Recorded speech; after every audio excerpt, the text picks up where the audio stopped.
एक दिन उम्मे अयमान हजरत फातिमा रजी अल्लाह ताला अन्हा के घर आईं। उन्होंने दरवाजे पर खड़े होकर कई बार आवाज लगाई, लेकिन अंदर से कोई जवाब नहीं आया। हालांकि अंदर से रोटी बनाने की चक्की या घूमने की आवाज आ रही थी। जब उम्मे अयमान को कोई उत्तर नहीं मिला तो उन्होंने खिड़की से झांक कर देखा।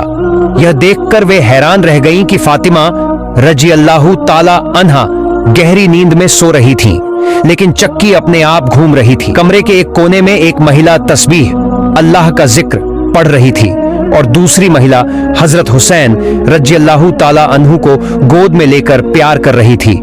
उम्मे अयमान यह सब देखकर दंग रह गईं और तुरंत हजरत मोहम्मद सल्लल्लाहु अलैहि वसल्लम के पास जा पहुंची। उन्होंने पूरी घटना विस्तार से सुनाई। हजरत मोहम्मद सल्लल्लाहु अलैहि वसल्लम मुस्कुराए और बोले, उम्मे अयमान, मेरी बेटी फातिमा चक्की चलाते चलाते थक कर सो गई थी।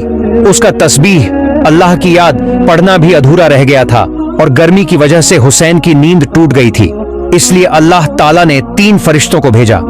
एक फरिश्ता अदृश्य रूप से चक्की घुमा रहा था, दूसरा फरिश्ता फातिमा का अधूरा तस्बीह पूरा कर रहा था, तीसरा फरिश्ता हुसैन को झूले में सुला रहा था। उम्मे अयमान, जो तुमने देखा वह सच है। वे महिलाएं नहीं बल्कि अल्लाह के भेजे हुए फरिश्ते थे। यह सुनकर उम्मे अयमान और वहां मौजूद सभी सहाबा आश्चर्य में पड़ गए और फातिमा रजी अल्लाह ताला अन्हा के लिए दुआ करने लगे। उम्मे अयमान भावुक होकर बोली, अल्लाहु अकबर, और फिर नबी सल्लल्लाहु अलैहि वसल्लम के दरबार से बाहर चली गई। एक बार ऐसा हुआ कि 3 दिनों तक हजरत मोहम्मद सल्लल्लाहु अलैहि वसल्लम का कोई पता नहीं चला। यह खबर सुनते ही हजरत उमर रजी अल्लाह ताला अन्हु और हजरत अबू बकर रजी अल्लाह ताला अन्हु बहुत परेशान हो गए। दोनों पागलों की तरह नबी सल्लल्लाहु अलैहि वसल्लम को खोजने निकल पड़े। हजरत उमर रजी अल्लाह ताला अन्हु गुस्से में तलवार लेकर इधर उधर ढूंढ रहे थे। रास्ते में उन्होंने कुछ यहूदियों को देखा और गुस्से में गरजते हुए उमर ने तलवार निकाल ली। उन्होंने धमकाते हुए कहा, हे यहूदियों, हमारे नबी कहाँ हैं? बताओ, नहीं तो मैं तुम सबको मार डालूंगा। यहूदी डर गए और बोले, हे उमर, हमें विश्वास करो, हमने तुम्हारे नबी को नहीं देखा है। यह सुनकर अबू बकर रजी अल्लाह ताला अन्हु ने उमर से कहा, उमर, हमें आगे बढ़ना चाहिए। हो सकता है कि हमें कुछ रखाल मिले जो हमें कोई जानकारी दे सकें। दोनों आगे बढ़े और कुछ दूरी पर एक पहाड़ के पास कुछ रखालों चरवाहों को देखा।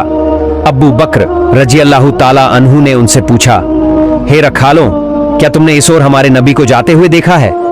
तब उनमें से एक रखाल बोला, हमने पिछले 3 दिनों से एक व्यक्ति को इस पहाड़ की गुफा में सिजदे में गिरकर रोते हुए देखा है। वह लगातार रो रहा है और उसकी आवाज सुनकर हमारे पशु पक्षी इतने बेचैन हो गए हैं कि न तो घास खा रहे हैं और न ही पानी पी रहे हैं। उनके बच्चे भी दूध नहीं पी रहे हैं। भाई, तुम अपने उस आदमी को ले जाओ, नहीं तो हमारे पशु भूख प्यास से मर जाएंगे। यह सुनकर अबू बकर रजी अल्लाह ताला अन्हु ने उमर से कहा, उमर, जिसका रोना सुनकर पशु पक्षी भी परेशान हो गए हैं वह कोई और नहीं बल्कि हमारे प्यारे नबी सल्लल्लाहु अलैहि वसल्लम ही होंगे। चलो उन्हें देखते हैं। जब वे पहाड़ के पास पहुंचे तो एक गड्ढे में झांक कर देखा कि हजरत मोहम्मद सल्लल्लाहु अलैहि वसल्लम सिजदे में गिरकर रो रहे थे। हजरत उमर रजी अल्लाह ताला अन्हु ने नबी सल्लल्लाहु अलैहि वसल्लम की ओर इशारा किया और अबू बकर रजी अल्लाह ताला अन्हु भावुक होकर बोले, या रसूल अल्लाह, जिस उम्मत के लिए आप इतनी तकलीफ में रो रहे हैं, मैं अबू बकर वादा करता हूं कि अपनी पूरी जिंदगी की इबादत आपकी उम्मत के नाम दान कर दूंगा।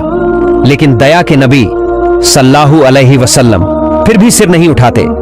तब अबू बकर रजी अल्लाह ताला अन्हु ने उमर से कहा, उमर, हमें फातिमा रजी अल्लाह ताला अन्हा के बिना नबी को वापस नहीं ले जाया जा सकता। चलो पहले फातिमा के घर चलते हैं। दोनों हजरत फातिमा रजी अल्लाह ताला अन्हा के घर की ओर बढ़ने लगे। रास्ते में उन्होंने हजरत अली रजी अल्लाह ताला अन्हु को देखा और उन्हें पूरी घटना के बारे में बताया। एक दिन हजरत अली रजी अल्लाह अन्हु घर आए और अपनी पत्नी हजरत फातिमा रजी अल्लाह अन्हा को सारी बात बताई। यह सुनकर हजरत फातिमा अपने बेटों हसन और हुसैन रजी अल्लाह अन्हु के साथ हजरत अली के साथ चल पड़ी और सभी मिलकर नबी पाक सल्लल्लाहु अलैहि वसल्लम के पास पहाड़ की गुफा में पहुंचे। जब हजरत फातिमा ने अपने वालिद पिता को देखा तो भावुक होकर कहने लगी, अब्बा, आप 3 दिनों से हमें छोड़कर यहाँ कैसे रह सकते थे?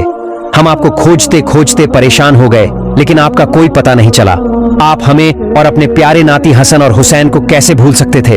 अब उठिए, हम आपको लेने आए हैं। लेकिन अल्लाह के रसूल सल्लल्लाहु अलैहि वसल्लम सिर नहीं उठा रहे थे, वह सजदे में ही पड़े पड़े रो रहे थे। यह देखकर हजरत फातिमा ने कहा, अब्बा, मैं आपसे वादा करती हूं कि अगर जरूरत पड़ी तो मैं अपने बेटों हसन और हुसैन को कुर्बान कर दूंगी। अल्लाह ताला ने जब यह देखा तो फरिश्ते जिब्रील अलैहिस्सलाम को बुलाया और फरमाया, जिब्रील, मेरे प्यारे नबी के पास जाओ और उनसे कहो कि वह सजदे से सिर उठाएं। मैं खुद उनकी पूरी उम्मत की जिम्मेदारी ले चुका हूं। यह सुनकर जिब्रील अलैहिस्सलाम तुरंत नबी पाक सल्लल्लाहु अलैहि वसल्लम के पास पहुंचे और अल्लाह का पैगाम सुनाया। तब नबी पाक सल्लल्लाहु अलैहि वसल्लम ने सजदे से सिर उठाया और फिर अपने परिवार के साथ घर लौट आए। अल्लाह हमें सभी को नबी पाक सल्लल्लाहु अलैहि वसल्लम के दिखाए रास्ते पर चलने की तौफीक दान करें, आमीन। प्यारे दोस्तों, हमारी आज की वीडियो यहीं समाप्त होती है। अगर आपको यह वीडियो पसंद आई हो तो चैनल को तुरंत सब्सक्राइब करें। फिर मिलेंगे एक नई वीडियो में, लेकिन तब तक खुश रहें, स्वस्थ रहें और अपने परिवार का ख्याल रखें। अल्लाह हाफिज।